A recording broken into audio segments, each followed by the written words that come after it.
சத்தியம் உங்களை விடுதலையாக்கும். கர்த்தராகிய இயேசு கிறிஸ்துவின் நாமத்திற்கு மகிமை உண்டாவதாக.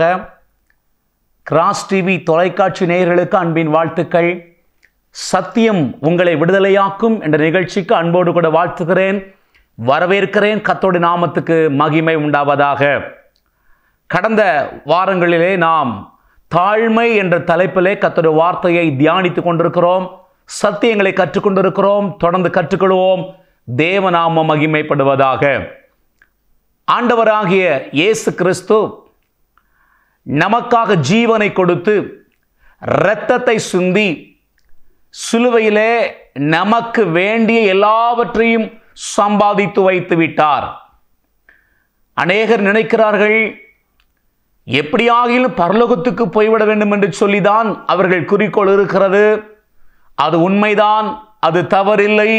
நிச்சயமாகவே நாம் எல்லாரும் நித்திய ஜீவனை சுதந்தரித்துக் கொள்ள வேண்டும் என்பதற்காகத்தான் இயேசு ஜீவனை கொடுத்தார். ஆனால் அதற்காக மட்டும் ஆண்டவர் ஜீவனை கொடுக்கவில்லை.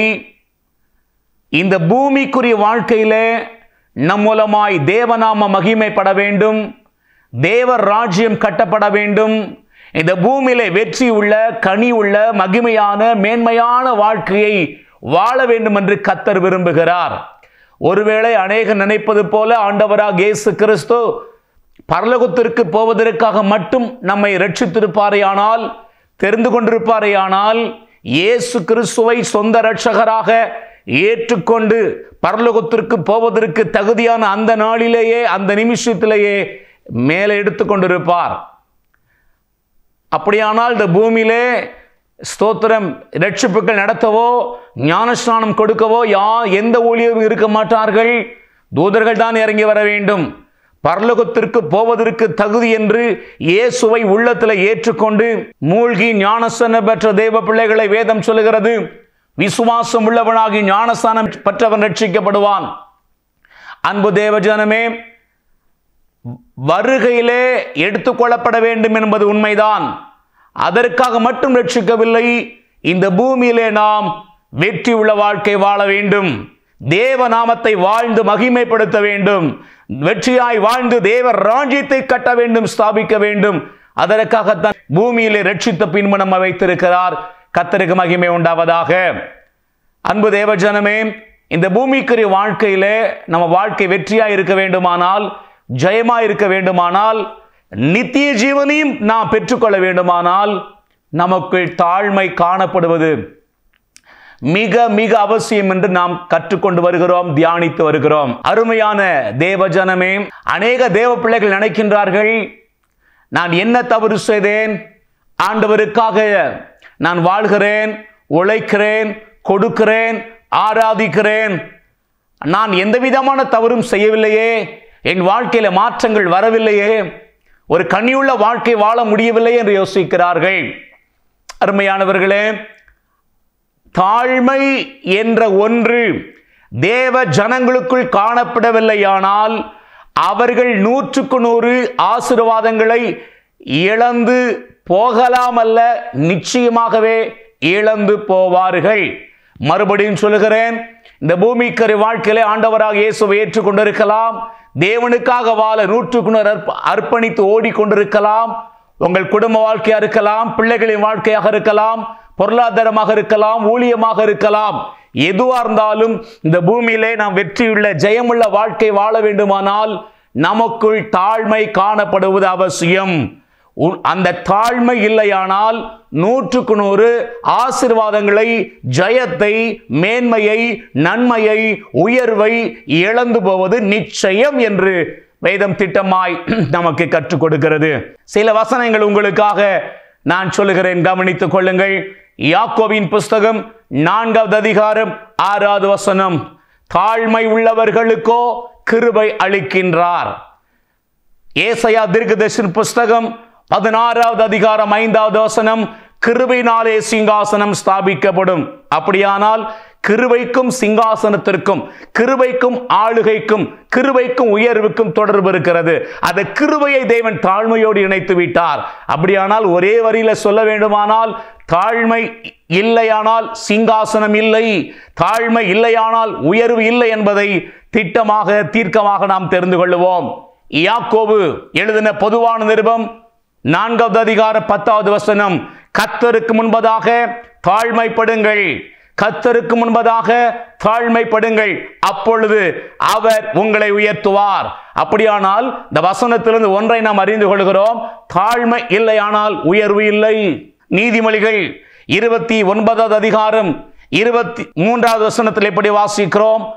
மனத்தாழ்மை உள்ளவனோ கனமடைவான், மனத்தாழ்மை உள்ளவனோ கனமடைவான்.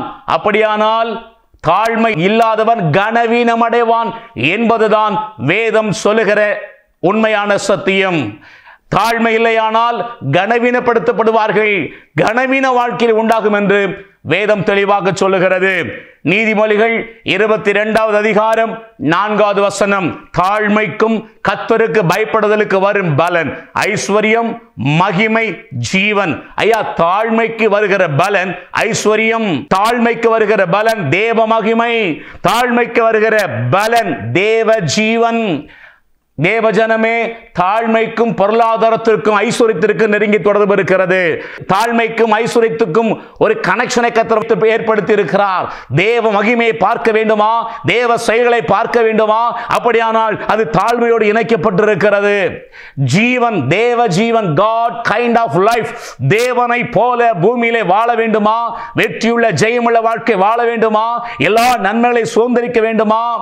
ஜீவனுக்குள் பல அர்த்தங்கள் இருக்கிறது. அந்த ஜீவனை பெற்றுக்கொள்ள வேண்டுமானால் அந்த ஜீவனை தாழ்மையோடு கனெக்ட் பண்ணி வைத்திருக்கிறார். நீடிய நாட்கள் வாழ்வது அந்த ஜீவனுக்கு ஒரு அர்த்தம். இரண்டாவது, இந்த பூமியிலே வெற்றி உள்ள கனி உள்ள வாழ்க்கை வாழ வைக்க தெய்வீக வல்லமை என்ற அர்த்தம். சோ தாழ்மை எவ்வளவு அவசியம் என்பதை வேதம் நமக்கு கற்றுக் கொடுக்கிறது. நீதிமொழிகள் 15வது அதிகாரம் 33, மேன்மைக்கு முன்னானது தாழ்மை. ஐயா, மேன்மை இல்லையானால் தாழ்மை இல்லைன்னு அர்த்தம். ஒருவேளை தாழ்மை இருந்தாலும் வேறு விதங்களிலும் ஆசுவாத்தை இழக்க வாய்ப்பு உண்டு. அநேக தேவஜனங்கள் தாழ்மை இல்லாமல் மேன்மை இழந்து போகிறார்கள். ஒருவேளை மேன்மையை, உயர்வை, கனத்தை, செழிப்பை, பொருளாதாரத்தை, தேவ மகிமையை, சோத்திரம், தேவ ஜீவனை, உயர்வை காணவில்லையானால் உங்களை ஆராய்ந்து பாருங்கள், தாழ்மை என்னிடத்தில் காணப்படுகிறதா என்று சொல்லி. மத்தேயு எழுதின சுவிசேஷம் 11வது அதிகாரம் 29வது வசனம், இதோ நான் சாந்தமும் மனத்தாழ்மையுமாய் இருக்கிறேன், என் நுகத்தை உங்கள் மேல் ஏற்றுக்கொண்டு என்னிடத்தில் கற்றுக்கொள்ளுங்கள், அப்பொழுது உங்கள் ஆத்துமாக்களுக்கு இளைப்பாறுதல் கிடைக்கும். ஐயா, இந்த வசனத்தை பல கோணங்களில் தியானிக்கலாம். அன்பு சகோதரனே, சகோதரியே, ஆண்டவர் இயேசு சொல்லுகிறார், என் கழுத்துல, என் மேல ஒரு நுகம் இருக்கிறது, ஒரு பாரம் இருக்கிறது. 2 மாட்டு வண்டியில மாட்டு கழுத்திலே பூட்டப்பட்டிருக்கிற அந்த மரத்தடி தான் நுகம். வண்டியின் மேலுள்ள எல்லா பாரமும் அந்த நுகத்தின் வழியாய் மாட்டை அழுத்தும். அதே போல என் மேல ஒரு பாரம் இருக்கிறது, எனக்கு ஒரு பாரம் இருக்கு. என்ன தெரியுமா? நான் தாழ்மையா இருக்கிறேன், நான் சாந்தமாக இருக்கிறேன். இந்த தாழ்மை என்ற நுகத்தை நீ என்னிடத்தில் கற்றுக்கொண்டு சுமந்து பார், அப்பொழுது I will give you rest, நான் உனக்கு இளைப்பாறுதல் தருவேன். ஆவிக்குரிய வாழ்க்கையா இருக்கலாம், குடும்ப வாழ்க்கையா இருக்கலாம், பொருளாதாரமாய் தொழிலாய் இருக்கலாம், சுகமாய் ஆரோக்கியமாய் பாதுகாப்பாய் இருக்கலாம். எல்லா பகுதிகளிலும் இளைப்பாறுதல் வாழ்க்கை வாழ வேண்டுமா? பீஸ்ஃபுல் லைஃப், ஒரு சமாதானமுள்ள வாழ்க்கை வாழ வேண்டுமா? அப்ப தாழ்மை நமக்குள் காணப்பட வேண்டும். தாழ்மை மிகவும் அவசியம் என்று வேதம் சொல்லுகிறது. சங்கீதங்களின் புஸ்தகம் 138வது அதிகாரம் 6வது வசனம், தாழ்மை உள்ளவனை நோக்கி பார்க்கிறார், அவர் உயர்ந்தவராய் இருந்தும் தாழ்மை உள்ளவனை நோக்கி பார்க்கிறார். தாழ்மை உள்ளவனுக்கு தான் வானம் திறக்கப்படும், தாழ்மை உள்ளவனுக்கு தான் ஜெபத்திற்கு பதில் உண்டாகும், விண்ணப்பத்திற்கு பதில் கிடைக்கும். பல வசனங்களை சொல்லியிருக்கிறேன். தாழ்மையாக இருக்க வேண்டும் என்று ஆலோசனையாக சொல்லுகிற நிறைய வசனங்கள் இருக்கிறது. ஆனால் இந்த வசனங்கள் எல்லாம் ஒன்றை தெளிவாக சொல்லுகிறது, தாழ்மை இல்லையானால் உயர்வு இல்லை, தாழ்மை இல்லையானால் மேன்மை இல்லை, தாழ்மை இல்லையானால் சிங்காசனம் இல்லை, தாழ்மை இல்லையானால் பொருளாதார செழிப்பு ஐஸ்வர்யம் இல்லை, தாழ்மை இல்லையானால் தேவ மகிமை பார்க்க முடியாது, தாழ்மை இல்லையானால் தேவ ஜீவனின் வல்லமை வெளிப்படாது, தாழ்மை இல்லையானால் மேன்மை இல்லை, தாழ்மை இல்லையானால் கனம் இல்லை, தாழ்மை இல்லையானால் இளைப்பாறுதல் இல்லை, சமாதானம் உள்ள வாழ்க்கை இல்லை, தாழ்மை இல்லையானால் ஜெபத்திற்கு பதில் இல்லை என்பதை திட்டமாய் தீர்க்கமாய் நாம் தெரிந்து கொள்வோமாக. அப்படியானால் தாழ்மை என்றால் என்ன என்பதை நாம் கற்றுக்கொண்டு வருகிறோம்.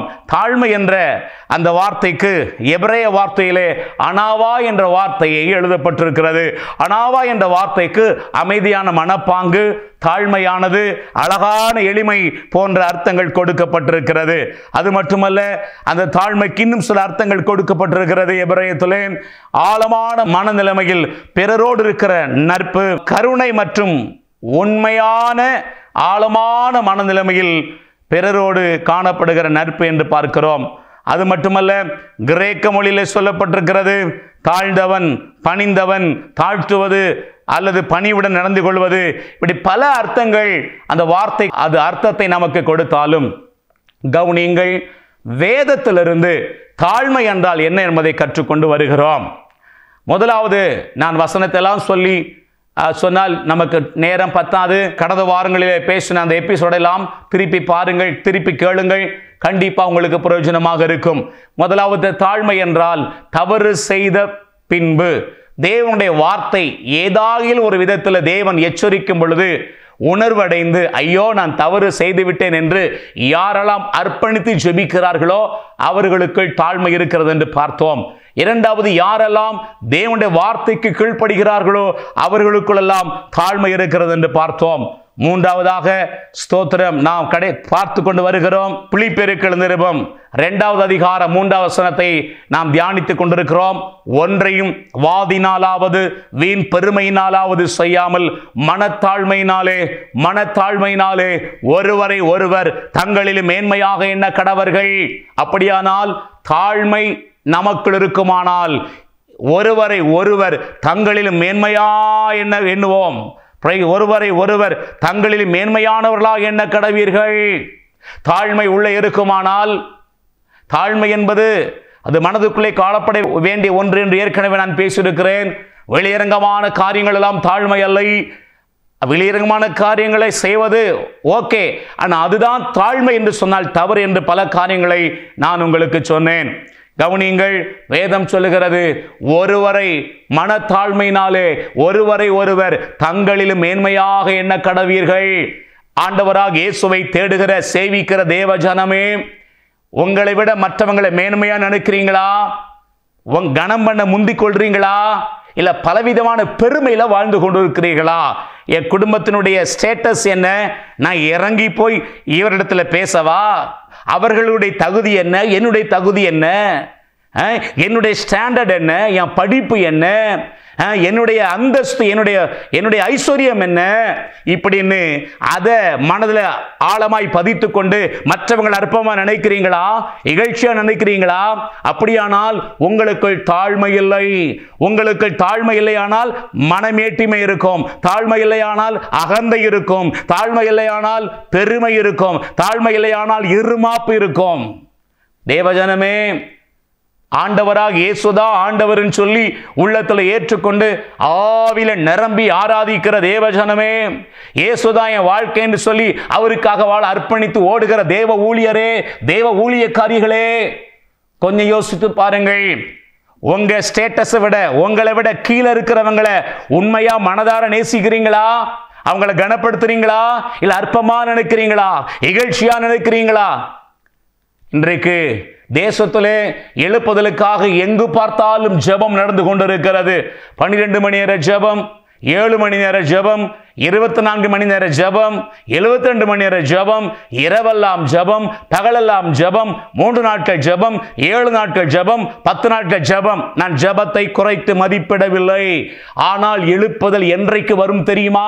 தான் கூட இருக்கிற, தன்னோடு இருக்கிற சக விசுவாசிகளோடு, சக குடும்பத்தாரோடு, சக ஜனங்களோடு என்றைக்கு நீங்க அற்பமா எண்ணாம, இகழ்ச்சியா எண்ணாம, தாழ்வா எண்ணாம, தங்களில் மேன்மையா நினைக்கிறீங்களோ அன்றைக்கு தாங்க எழுப்புதல் வரும். ஒரு திருச்சபை இன்னொரு திருச்சபை அற்பமாய் நினைக்கின்றார்களே. ஒரு ஊழியக்காரன் இன்னும் ஆத்துமா அந்த சபையில குறைவா இருந்தா அதிகமா ஆத்துமா இருக்கிறவங்க அவங்களை அற்பமா நினைக்கிறாங்களே, அவங்களை அசட்டை பண்றாங்களே. கொஞ்சம் நிறைய ஆத்துமா இருந்த பெரிய ஊழியக்காரங்களா, கொஞ்சம் ஆத்துமா இருந்த சின்ன ஊழியக்காரங்களா? யார் சொன்னது?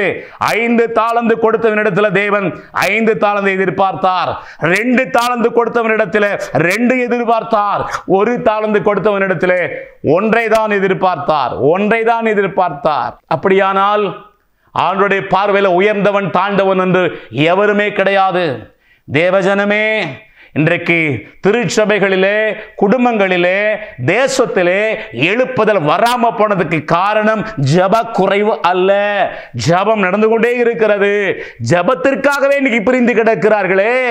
நாங்க அவங்க கூட சேர்ந்து ஜெபிக்க மாட்டோம், நாங்க இவங்க கூட சேர்ந்து ஜெபிக்க மாட்டோம். நாங்க டைரக்டா பரலோகத்திலிருந்து இறங்கி வந்திருக்கிறோம். நாங்க டைரக்டா வெளிப்பாட்டை பெற்றிருக்கிறோம். நாங்க டைரக்டா தேவ சத்தத்தை கேட்கிறோம். ஜபத்திற்கே பிரிந்து கிடக்கிறீர்களே. ஒருவரை ஒருவர் அற்பமாய் நினைக்கின்றீர்களே. ஒருவரை ஒருவர் தாழ்வாய் நினைக்கின்றீர்களே. எந்த விதத்தில் எழுப்புதல் வரும்? எந்த விதத்தில் கர்த்தர் உங்களை உயர்த்துவார்? எந்த விதத்தில் தேவன் உங்களை மேன்மைப்படுத்த முடியும் என்பதை சிந்தித்து பாருங்கள். தொடர்ந்து அடுத்த சீரீஸ்ல தியானிப்போம். மறவாமல் தொடர்ந்து வருகிற சீரீஸை கவனியுங்கள். சத்தியத்தை கேட்டு அதன்படி வாழ்ந்து ஆசீர்வதிக்கப்பட அர்ப்பணியுங்கள். தேவ கிருபை நம்மோடு இருப்பதாக. ஜெபிப்போம். கிருபை நிறைந்த அன்பு தகப்பனே, கர்த்தராகிய இயேசுவின் நாமத்தில் உம்மை துதிக்கிறோம். அப்பா, வெற்றியுள்ள, கனிவுள்ள, மகிமை உள்ள வாழ்க்கைக்கும் ஆண்டவரே 100க்கு 100 ஆசீர்வாதத்திற்கும் தாழ்மைக்கும் நீ கனெக்ட் பண்ணி வச்சிருக்கீங்க ஆண்டவரே. தாழ்மை இன்னது என்பதை அறிந்து வாழ்க்கையில் அப்பியாசப்படுத்தி இந்த பூமியில வெற்றியை வாழ, நித்திய ஜீவனை சுதந்தரிக்க, உங்க நாமத்தை மகிமைப்படுத்த, உங்க ராஜ்யத்தை கட்டும்படியாக ஒவ்வொருவருக்கும் கிருபை பாராட்டுவீராக. இயேசு கிறிஸ்துவின் நாமத்தில் பிதாவே, ஆமென், ஆமென். God bless you. கர்த்தர் உங்களை ஆசீர்வதிப்பாராக. ஆமென். Pastor S. ராஜேஷ், இயேசுவின் இரத்தக்கோட்டை, நல்ல சமாரியன் ஐக்கிய ஊழியங்கள், 15/272/1, பெரிய செல்வம் நகர், தாளமுத்து நகர் பகுதி, சிலுவைப்பட்டி, தூத்துக்குடி.